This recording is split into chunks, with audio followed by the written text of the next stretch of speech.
All right, many thanks for staying with us. Now, before we went on a break, we're still talking about the defections, and we have a legal practitioner with us right here in the studio, Adams Attah, who will help us make sense of the development. Thank you for still being here. So I want to find out, what is the full legal implication of the federal government High Court's decision to nullify the PDP's convention? You know, whether we like it or not, a decision of the court is a decision of the court. So except it's set aside on appeal. And as it is now, that's the decision of the court. So the division in the party, there are room for them to see settled before 2027, but the court's decision is certain as to the leadership of the party. And the court, the decision of the court today set aside the convention that was held last year in November in, Oyo State. So you see the division is not healthy for the growth of our democracy in PDP. So, I mean, while the court has recognized Abdulrahman Anyanwu's Anyanwu Caretaker Committee as the only legitimate NWC, the PDP also insists that the Turaki-Led NWC remains intact pending the appeal. So, can both positions legally coexist? No, because you see, until that, the judgment of the court, no matter how defective the judgment of the court is, and in this instance, we cannot describe it that it's a defective judgment. A decision of the court subsists until it's set aside. So whatever PDP, the group of, Makinde and others, whatever they are saying, they are on the frolic on their own. It's better to them to unite together and come together as one force in view of the forthcoming election. Otherwise, they will continue to junket from one unit to one unit, and then at the end of the day, you see result, nothing. So the decision of the court is still the decision of the court until it's set aside. Okay. Now, this ruling has widely been described as a win for Wike's camp. Would you say that you share that sentiment? Yes, I agree with it. Because the adverse party, the people that went to waste money at the Ibadan convention, they are not serious. Because there is even a subsisting order of the court before they went ahead to conduct that convention. You see it? The best thing for them to have done is to set aside that order of the court. So as it is, as I'm speaking to you right now, Wike camp is leading, is winning them.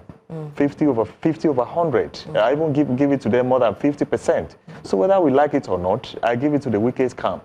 They're on top, and you see in all the decision of the court continued to recognize them. Even the order of the court as at last year before the convention, the court recognized them as the legitimate leaders of PDP, and even the decision of the court today, the court set aside the Turaki's camp and then affirmed the Wike's camp as the rightful, leaders of the PDP. So how will you describe that? Okay, so given the zoning disputes, the accreditation delay, and of course the security disruptions, would you say that this will affect anything in the future?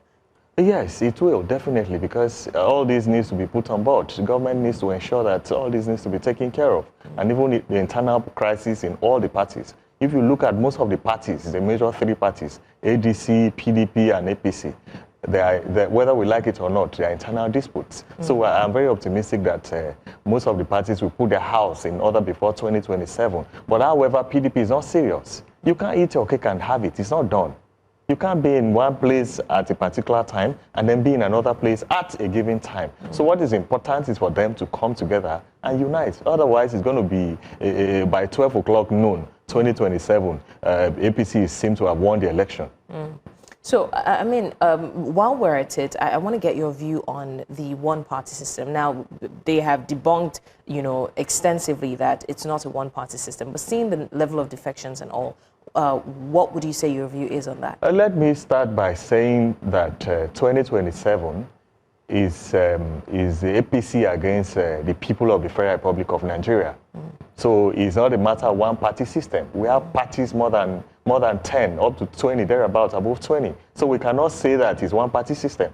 You can only describe that when it's a system that gives room for one party to participate in the election. But the reverse is the case. When you go to the polling units, you see all the parties. You see their logos, you see their name branded in the voters, in the list. So you cannot say it's one party system. I do not agree with that. But however, we can say that the system is designing itself in such a way that it's going to be an easy way for APC to win the election. And that is why we are seeing the pockets of decamping all over the Federation, both in the north. And if you can see the organogram right now, as I'm speaking to you, most of the states that is overpopulated and crowded, where more votes, where you can earn more votes, they are now for APC. Lagos State is for APC. River State is now for APC. They're even fighting for APC. And then you see now Kano State. So we need to come together 2027 in unity. You and I, every other person. I don't know. I cannot ascertain the party I belong to right now because they are birds of the same feather that frolic together. You see the same people that left PDP, that left APC, that are now fronting ADC as I'm speaking to you. Is it David Mark you want to talk about? Is it Alhaji Atiku who have been a serial political prostitute? Is it Peter Obi that left Labour Party and then left PDP at a point and now is now in ADC? I'm not campaigning for any of them, but what is certain is that 2027 is APC against the people of the Federal Republic of Nigeria. All right, legal practitioner Adams Attah, thank you so much for joining us. I mean, one major question is it's left to see what happens come 2027 with all of these defections and all of this drama going on. I mean, Nigerians are watching and we're looking forward to seeing how this turns out. Thank you for joining us. Thank you for having me today. An absolute pleasure.